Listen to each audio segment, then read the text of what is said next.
অন্নপূর্ণা যোজনার নথি জমা নিতে গিয়ে যুবতীর শ্লীলতাহানির অভিযোগ। অন্নপূর্ণা যোজনার নথি জমা নেওয়ার নাম করে বাড়িতে ঢুকে এক যুবতীকে শ্লীলতাহানির অভিযোগ উঠল এলাকার এক বিজেপি কর্মীর বিরুদ্ধে। ঘটনাকে কেন্দ্র করে দুর্গাপুরের কাকসার আমলাজোড়া গ্রাম পঞ্চায়েত এলাকায় ছড়িয়েছে চাঞ্চল্য। অভিযোগ, চলতি মাসের 5 তারিখে ওই যুবতীর বাড়িতে যান এলাকার বিজেপি কর্মী বিশ্বনাথ বাউরি। সেই সময় বাড়িতে ওই যুবতী একাই ছিলেন বলে দাবি।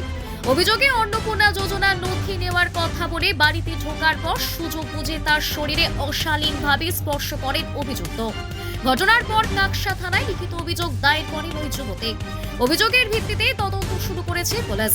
তবে এখনো পর্যন্ত অভিযুক্ত গ্রেপ্তার না হওয়ায় ক্ষোভ তৈরি হয়েছে স্থানীয়দের মধ্যে। শনিবার সেই ক্ষোভের আজ পৌঁছয় কাকসা থানাতেও। ওই যুবতীর অভিযোগ, অন্নপূর্ণা যোজনার নথি জমা নেওয়ার নাম করে বাড়িতে ঢোকে, তারপর আমাকে একা পেয়ে আমার শরীরে অশালীনভাবে স্পর্শ করে। আমি ওর শাস্তি চাই। অভিযুক্তের বিরুদ্ধে ওঠা অভিযোগ প্রসঙ্গে জেলা বিজেপির মুখপাত্র সুমন্ত মণ্ডল বলেন, যে ঘটনা ঘটেছে তা অত্যন্ত নিন্দনীয়। সে যদি বিজেপির কর্মী হয়ে থাকে তাহলে তাকেও ছাড়া হবে না। 5 তারিখ দুপুর 2টোয় আমি আমার খাওয়া দাওয়া সেরে আর কি বাড়িতে রেস্ট নিচ্ছিলাম। সেই সময় বিশু বাউরি নামে একজন ছেলে অন্নপূর্ণা ভান্ডারের জন্য আধার কার্ড চাইতে আসে। মা বাড়িতে না থাকাকালীন আমার রুমে দরজা খুলে আমার শরীরে বাজেভাবে স্পর্শ করে এবং সে পালিয়ে যায়। আমি চাই যে তার কোনো শাস্তি হোক ভালো রকম। ওই ছেলেটা কোন পার্টি করে নাকি? হ্যাঁ, কোন পার্টি করে? বিজেপির সঙ্গে এখন আপাতত যুক্ত আছে।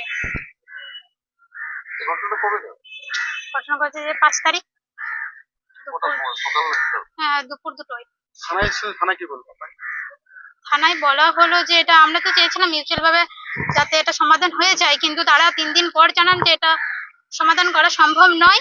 সে কারণে তারা চায় যে একটা কেস করতে। খাওয়া দাওয়া করে ঘুমাই, একটু পড়াশোনা করার পর ক্লান্তে ঘুমাই, তখন পাড়ার কোন এক ছেলে বিশ্বনাথ বাউরি, বাবার নাম বাবলু বাউরি, সে ওর বাড়িতে আসে। অন্নপূর্ণা ভান্ডারে একটু কাজ করে সে ছেলেটি। ও আধার কার্ডটা নেওয়ার জন্য আসে, দেখে বাড়িতে কেউ নেই, গ্রামের এলাকা। তোর মা পেছনের বাড়ির কলতলাতে বাসনপত্র ধোয়াধুয়ি করছিল। সেই সময় ঘর ফাঁকা পেয়ে ওর প্রতি নোংরামি ব্যবহার করে এবং শরীরে টাচ করে, তখন চিৎকার করে তখন পালিয়ে যায়। তারপর 5 তারিখে ওই ঘটনা ঘটার পর সন্ধ্যে 6টার সময় যখন আমরা কমপ্লেন দিই, 5টার সময় কমপ্লেন দেওয়ার পর পুলিশ প্রশাসন আমাদের আশ্বাস দেয় যে এটা প্রতি অ্যাকশন নেওয়া হবে। এখনো পর্যন্ত কোনো অ্যাকশন নেয়নি। তো এটার জন্য আমরা প্রশাসনের কাছে আবেদন করবো যে অ্যাকশন না হোক। ছোট বোনটি যেহেতু কোনো অন্যায় করেনি, ও বাড়িতে নিজের মতো করে রেস্ট নিচ্ছে, সেই সময় যদি কোনো ছেলে এসে এবং নোংরামি করে, এগুলো সমাজে একটা খারাপ জিনিস। এই ঘটনাটা কবে ঘটে? ঘটনাটা ঘটেছে বাবনগরা গ্রাম, দুপুর 2:30।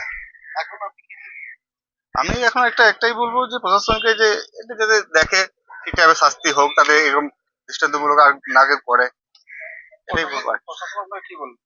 প্রশাসন এখন পর্যন্ত আমরা চেয়েছিলাম পাড়া প্রতিবেশী হিসেবে যাতে মেয়েটার সম্মান হিসেবে আমাদের ফ্যামিলি কথা ভেবে ভেবে মিউচুয়াল করে নেয় ব্যাপারটাতে। তো প্রশাসন সেই জায়গাতে বলে দাঁড়িয়ে যে আমরা তো এসব করতে পারবো না, আমরা বলবো কেস করবো। তো আজকে 3 দিন পর, আজকে ডেটে 8 তারিখ হয়ে গেল, আজকে ডেটে ওনাদের মনে হচ্ছে যে মিউচুয়াল করা সম্ভব নয়, কেস করতে হবে। জানি না প্রশাসনের কোন প্রেসারে এতদিন কেস করেনি বা কেস নিতে চাইনি আমাদের কাছ থেকে। সেটা অন্য যদি কোনো প্রেসার আসে হয়তো ওনাদের কাছে, হয়তো ক্ষমতা ব্যবহার করছে ওরা। আপনার নাম? আমার নাম অভিজিৎ রুইদাস। যে ঘটনা ঘটেছে সেই ঘটনা সম্বন্ধে আমরা ওয়াকিবহাল নই, কিন্তু যদি কেউ ঘটনা এরকম ঘটিয়ে থাকে, কোনো অনৈতিক ঘটনার সঙ্গে কেউ যুক্ত থাকে, সে যদি ভারতীয় জনতা পার্টির কোনো কার্যকর্তা হয়, সেক্ষেত্রেও পুলিশ প্রশাসন নিজের ভূমিকা পালন করবে এবং আইনের পথে চলবে। বিগত সরকারের মতো ভারতীয় জনতা পার্টি কোনোভাবেই কোনো অপরাধীর সমর্থন করবে না বা তাদেরকে বাঁচানোর চেষ্টা করবে না।